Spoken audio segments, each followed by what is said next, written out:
Arthur.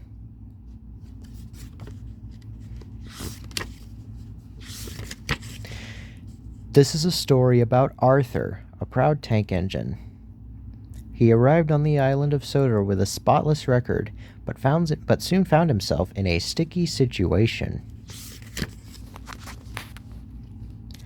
Arthur, the big tank engine, had just arrived on the island of Sodor. It was his first day to work at Sir Topham Hatt's railway. I must be on time, Arthur worried as he chuffed through the countryside. He didn't want to be late. Right on time, smiled Sir Topham Hatt. This is Arthur. He will help you shunt trucks and pull freight. Nice to meet you, said Arthur politely. And he's got a spotless record, said Sir Topham Hatt added. What's a spotless record? Whispered Percy. It means he's never done anything naughty, Thomas frowned. At Brendam Docks, the three engines were soon working together. Thomas and Percy knew that they weren't supposed to bump the trucks, but it was such fun. Join in, Arthur, laughed Thomas. No, thank you, said Arthur quietly. He didn't want to spoil his spotless record. Arthur's first job was to push a line of trucks to the market. He coupled up behind the trucks, which were loaded up with crates of fruit. The trucks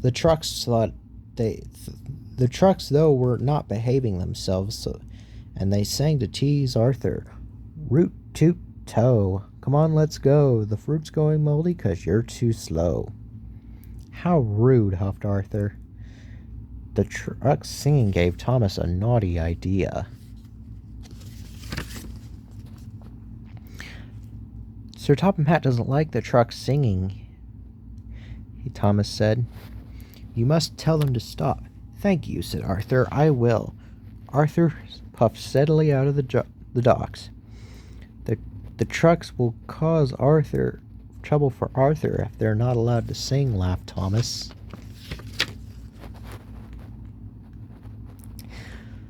Arthur was chuffing cheerfully through the countryside. When the trucks began to sing, chug, chug, chuff, you tug and puff, but you're so slow, you got no puff. No singing, said Arthur firmly. It may be my first day, but I won't fall for your tricks. The troublesome trucks were cross. If Arthur won't let us sing, one truck whispered to another. We'll teach him a lesson, chimed the others.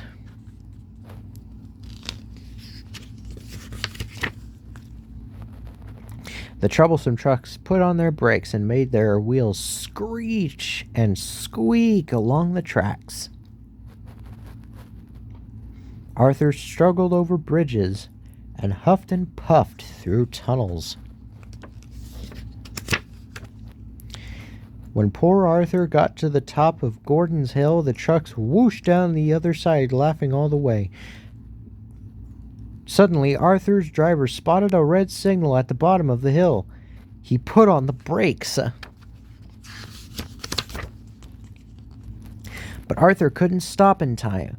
Fruits of all shapes and sizes from the troublesome trucks flew in the air and landed splat, splot, splat all over Arthur. Arthur was terribly sad. It was his first day on Sir Topham Hatt's railway, and his spotless record was ruined.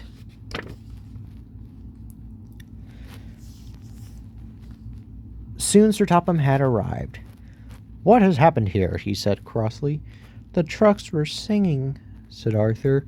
I told them to stop, but they pushed me too fast.